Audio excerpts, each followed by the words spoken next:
নমস্কার বন্ধুরা, কথা সিরিয়ালের আজকের পর্বে আমরা শুরুতেই দেখতে পাবো যে অগ্নি ঘুম থেকে উঠে দেখতে পারে ফোনের মধ্যে কথার কতগুলো মিস কল। তারপর অগ্নি কথাকে ফোন করে বলে, তুই ওখানে বসেও আমাকে ডিস্টার্ব করা তোর অভ্যাস শেষ হয়নি? তখন কথা বলে, আমি গৃহবাড়িতে আসছি, আমি আপনার হবু বউয়ের সঙ্গেও দেখা করব আর সাইনটাও করে দিয়ে যাব।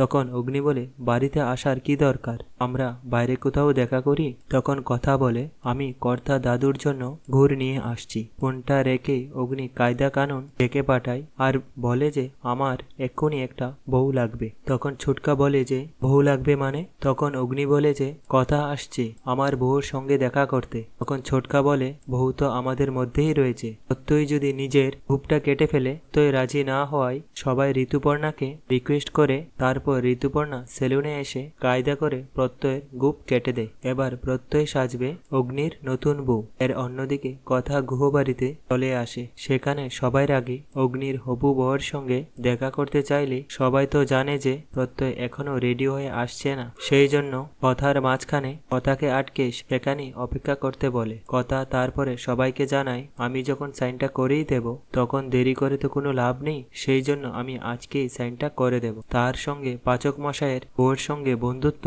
করে নেব। নিজের অভিজ্ঞতাগুলো তাকে তো বলতে হবে। এর পরবর্তী পর্বে প্রত্যয় কনক চাপা সেজে কথার সামনে এসে দাঁড়ায়। তো বন্ধুরা, আজকের পর্বটি এখানেই শেষ হয়ে গেল।